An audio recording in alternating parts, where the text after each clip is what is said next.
Paul, the match is off. We've just been talking there. There's not much to say. There's not much you can do about it. It's off. Oh no, we can't do anything about the weather. There's a wiser person than me has said control the controllables, and we can't control it. We've done everything we can. We've all. I'm using the royal we there. I didn't have to play a part in it, but everybody over from the offices has helped to put the covers on with the ground staff on Tuesday afternoon because we saw what the forecast was. The covers went on, the little fleecy lining went on in the areas that there's enough left to cover.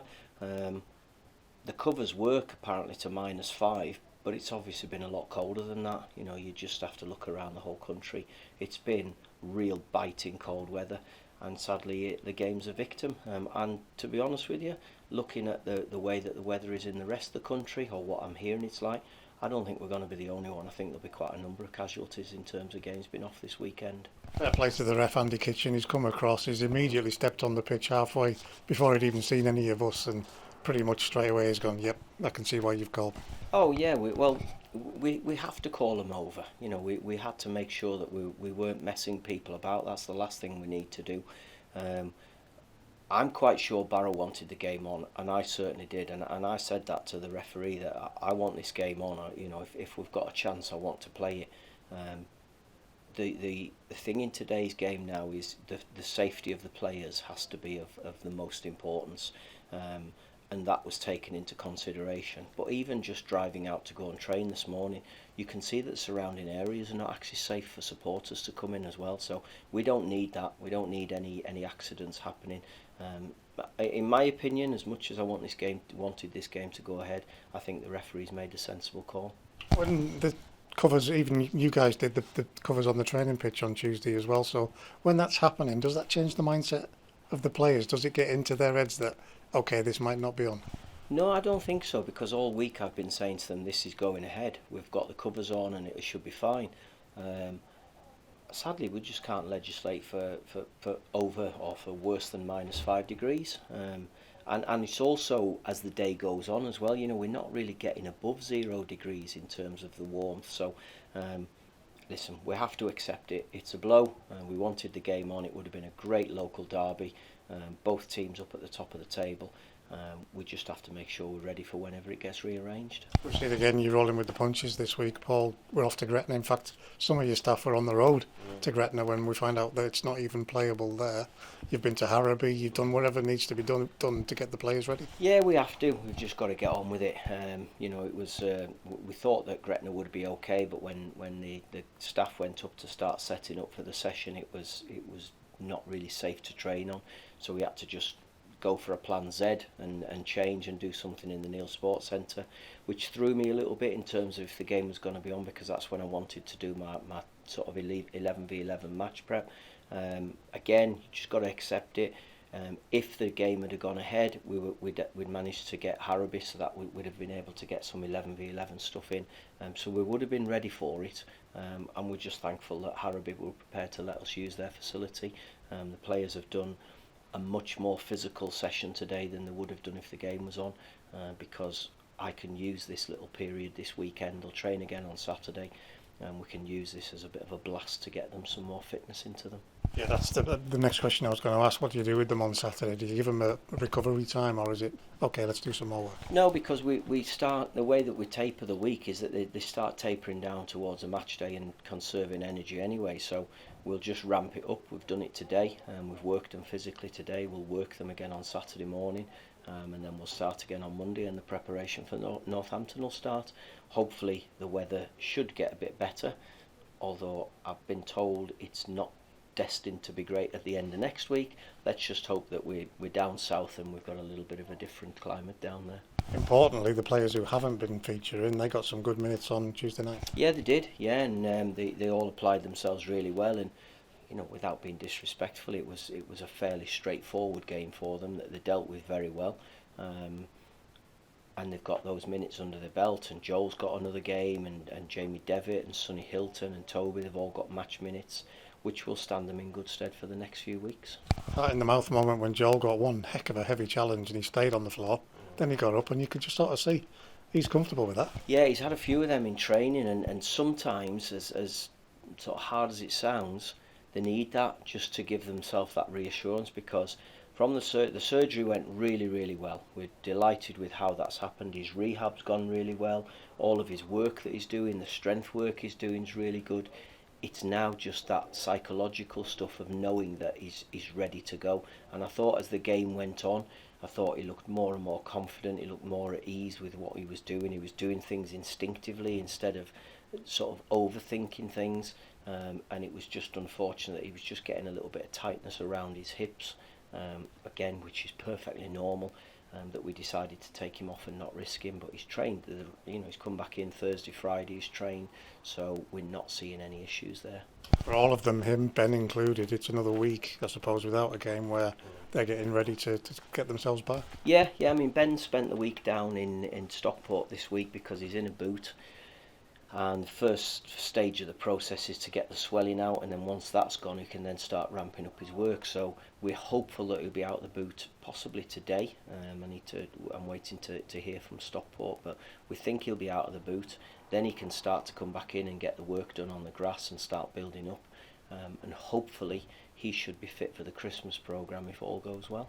All right, I'm thinking Marzi was targeted for a roundabout this weekend. Where's he at? He was, and then he's had a little bit of a setback. We're doing some work end of last week, I think it was, and he just felt a little bit of tightness again. So we're just monitoring that.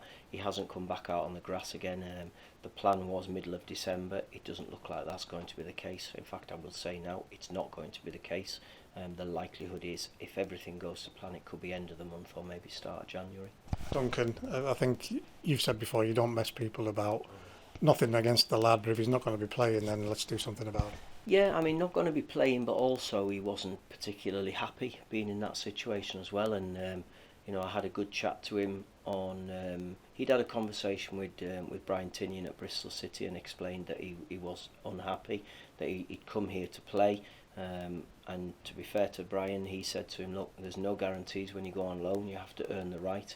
Unfortunately for Dunk, John Mellish has been a shoe-in nearly every game for us, and he was going to give us cover for Jack Armour. I realised very quickly that he wasn't going to be a left wing back in the style that I wanted, so he was there as cover for that centre back. I just felt there were other players ahead of him, and that was the decision that I made. So when I found out that he was unhappy about being here and not getting games, the last thing I want to do is make anybody's life unhappy. I could have been really selfish and said, no, you stay here till January and we'll let you go then. But I just don't see the point in that. I and we need players at this football club who are happy here. He wasn't disruptive in any way. He's a really, really good fella. He went about his business properly. My opinion was that he hadn't done enough to play in the team, and we allowed him to go back to let himself get settled back in at Bristol, and then they can make a decision what they decide to do in January with him. With this one with Hartlepool, we're starting to fill up a few Tuesday nights post-Christmas. Does that bother you at all? No, not at all, no. Again, it's, if you ask footballers, they'd rather play games. It gives us a little bit of extra work to do, but in terms of Saturday, Tuesday, it's not a problem. We can deal with it. We will hopefully have enough bodies to be able to deal with it. I haven't even had chance to look yet at the fixtures and see when the first available date would be for Barrow to come to get fitted in.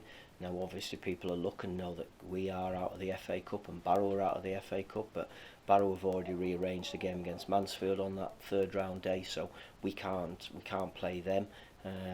So we've just got to wait and see. We'll deal with the fixture list when it comes. We'll prepare for it, and hopefully we'll prepare properly. This is another example, isn't it? Whatever comes, we've just got to get on with it. Yeah, I keep saying it's the players.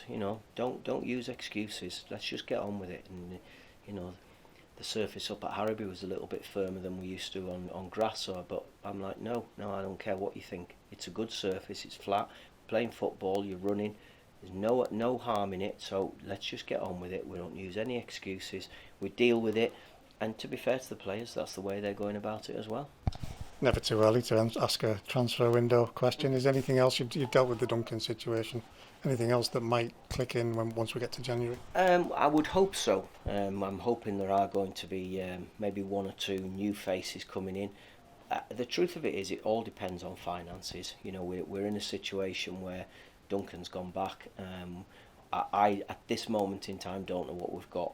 My role and Greg Abbott's role is to give the directors a problem. We have to go to them and say, right, we would like X, and it's going to cost this, and then it's up to them. Now, if they say no, there's no point stamping our feet. We just have to get on with it, and we'll deal with whatever comes. I do believe if we get everybody fit and we go with the same group, I think we've got enough to maintain the position that we're in, or maybe even get better.